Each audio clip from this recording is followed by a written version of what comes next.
dañuy sant yàlla mi nga xam ne may nañu tey jii doon juróom-benneelu at bi nga xam ne ñi ngi def lii li ko indi woon nag mooy at mu njëkk ma ci bis ne tey jii di ñaar fukki fan ak ñeent ci weeru juillet dafa dajeek muy premier anniversaire wu bañ ñu falee muy maire bi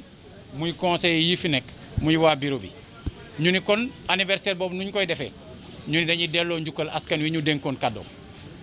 ni ñu koy delloo njukkal mooy fexe ba saytu wàllu wéygu yaramam seet nan lañ koy taxawee ci wàllu woowu ba nga xam ne ñoom dinañu gis ne maanaam juumuñu benn yoon ci ñun ñu dénk seen yëf loola nag bañ ko tàmbalee dañu ci lëkkaloo ak ñi nga xam ne ñoo yore wàllu wér ak wérle fii ci biir région de Thiès muy région médicale lëkkaloo ci ak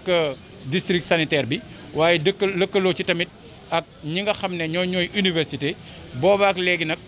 ñi ngi fexe ba nga xam ne at mu jot ñuy saytu wér-gu-yaramu ay junniy nit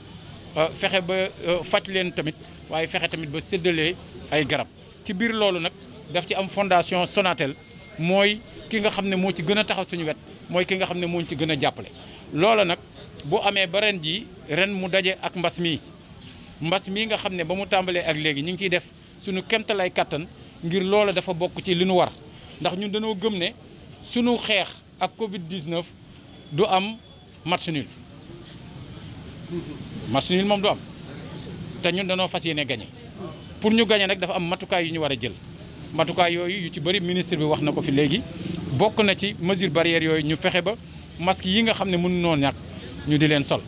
masque yi fépp foo xamante ni dañoo nar a génn di doxi farata ñu di leen sol di jël mesures yi ci war bi ko ministre bi waxee léegi ni mu ko waxee mooy firi lan doon wax ñun naan xalaama ndir bàjjo maanaam xalaama ndir bàjjo boobu dafa fekk ñu bëri xamuñu ko xam nga tey jii génération yu bees yi ñu ci bëri xamuñu loolu lu mu doon suñu waajur yii bañ ñuy yar dafa am xeetu luy nuroog fo loo xam ne dañ fa daan jaare di jàngale maanaam dafa doon foo yoo xam ne day développer solidarité yoo xam ne dafay développer honnêteté yoo xam day fësal dignité nit ak sensu honneur am ci biir loolu bokk na ca loolu ñuy wax xalaama ndir bàjjo mooy ne kenn ku ci nekk na nga fexe ba mbir mi yow du jaare ci yow mais loolu mooy li ñuy wax le sens de ce qu'on dit depuis le début mooy na kenn ku nekk fexe ba doo doon faay bi yow maanaam bu kenn ku ci nekk fexe ba feebar bi jaarul ci moom mais du jaar fen loolu mooy xalaama ndir bàjjo waaw ci ku ko xamul ne da ngay laaj ku laaj ñu wax la léegi ministre bi ñëw na fi tey mais bamtuwaat loolu waaye ñun ñu xamal ko ne ko bis justement pour respecter mesures yooyu moo waral nanu ko daan defee nga xam da ngay gis ay junniy nit fii ci buntu maire yi bii mënuñu ko defee noonu ñun ñu seet ñi nga xam ne ñoom lañ tuddee way laago te ñii bokk ci seen i njiit ñi ci gën a am taxawaay nag muy ñoom ñoo seen bi ñuy kuréel bi ñu yore forme éduc waaye ñoom dañuy yëngatu ci maire bi depuis que mbas mi tàmbali ba léegi alors léegi ñu ànd ko ak ñoom jël benn site foofu nga xamante ne ñoom dañoo am problème mu gis muy silmaxa yi fa ñu féete waa MPSAS ñu def fa site wëlbatiku fële ca Mbour 2 centre way laago yi ba fa nekk ci ñoom Omari Thiam ñu dajale ñeneen ñëpp ñu war a dem foofu ñu organiser leen en respectant mesures barrières yi ngir tey jii ñu mën leen a xool diggante tey ak suba ku ñu mën a xool ñu xool la ku ñu mën a faj ñu faj la ku ñu mën a jox garab ñu jox la. waaw xam nga loolu dama ko rafetlu ngir centre bi ngir bon benn maa ngi nekk maire bi waaye ñaar man maa nekk président conseil d'administration hôpital régional kon su fekkee ne indi nañ foofu fii centre de traitement boobu ci biir hôpital bi waaye it base aérienne gis nañu mais gis nañu aussi mag bi ñu koy wax prison taxawaay ba nga xam ne nit ñi am nañ ko ca loolu lépp su dajaloo mais dina may nit ñi fu jaaxle amee ñu xam fu ñuy jublu waaye li gën a wóor daal comme fagaroo gën faju mooy nit ñi kenn ku ci nekk mu fexe ba du joti ca centre de traitement yooyu mu traité boppam ci wàllu xel mais traité boppam ci wàllu comportement ba nga xam ne lépp loo xam ne xam nañu boo ko defee mën a fegu mu def ko loolu la ñuy wax nit ñi. Alors il faut préciser que nous en sommes à la 6e édition des journées médicales de Thiès organisées par la ville de Thiès. La première édition correspondait au premier anniversaire donc de notre installation en tant que maire et en tant que bureau et en tant que conseil de ville. notre manière de remercier la population de Thiès pour cette marque de confiance, c'était justement de prendre une initiative de ce genre pour montrer qu'au fond, la souveraineté appartient au peuple.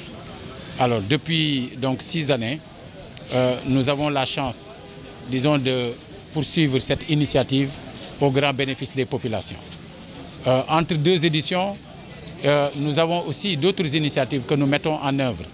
avec les structures de santé qui existent ici à Thiès, à commencer par l'hôpital régional de Thiès.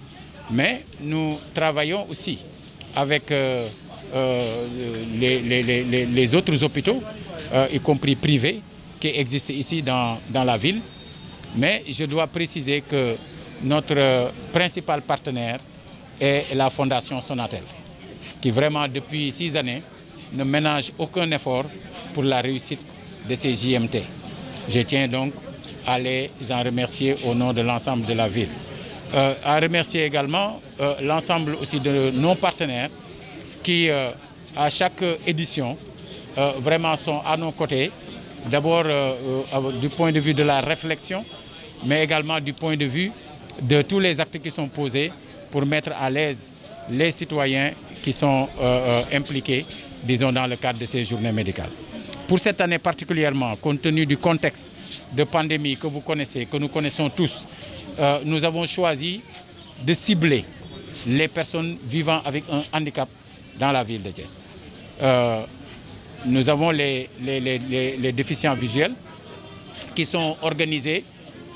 là-bas à Médina Fall, au niveau du siège du MPSAS, Mouvement pour le progrès social des aveugles du Sénégal. Nous avons également les autres types de personnes donc, vivant avec un handicap qui vont se retrouver au centre donc, des handicapés qui se trouvent à Mbour 2. Nous avons ici les responsables de l'association Forme Éduc, donc qui autour de nous et avec nous travaillent pour la mise en œuvre vraiment de cette 6e édition des journées médicales orientées particulièrement vers ces cibles particulières et vulnérables. Nous avons également envoyé une mission au niveau des Dara, une mission en marche donc, de Wagnou Dara qui en était donc il y a 3 jours à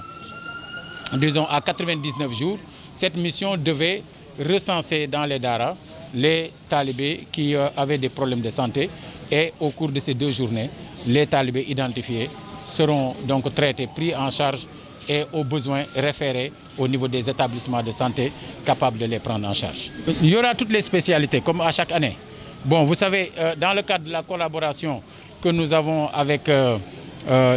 principalement l'Université de Thiès et la région médicale, le district sanitaire de Thiès, donc regroupé donc, autour d'une commission scientifique dirigée par le professeur Madoki Diop, nous avons vraiment gardé la relation, la connexion avec vraiment les médecins qui nous appuient depuis ces 6 dernières années. À chaque fois que nous sommes à la veille d'une édition, ce sont eux-mêmes qui nous interpellent, qui nous sollicitent à nouveau, qui veulent se mettre donc à la disposition des populations pour les appuyer en tant que de besoin. Si au cours des consultations, nous nous rendions compte que certaines difficultés apparaissaient qu'on ne peut pas prendre en charge ici, mais il est clair que nous prendrions les dispositions pour les référer au niveau des établissements capables de les gérer. Je vous ai dit pour la 3e fois, vous voyez le ministre, donc disons, se présenter à des éditions des journées médicales. Mais quand nous parlons de région médicale, nous parlons du ministère de la Santé. Quand nous parlons vraiment de l'université, nous parlons également vraiment de l'UFR de santé qui, dans le cadre d'une politique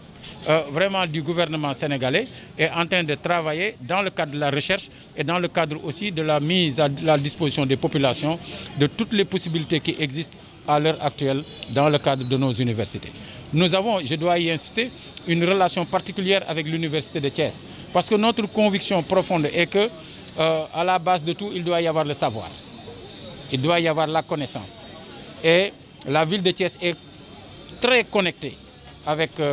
son université qui fait ses services à la communauté qui, dans le cadre de l'élaboration du plan de développement de la ville, a tenu à nous accompagner, mais aussi dans le cadre de la mise en œuvre, que ce soit dans le domaine de l'urbanisme, que ce soit aussi dans les autres domaines, l'université est toujours présente et je tiens vraiment à remercier Madame le recteur, à remercier les professeurs, à remercier vraiment l'ensemble du personnel donc, de l'université de Thiès, ainsi que les étudiants.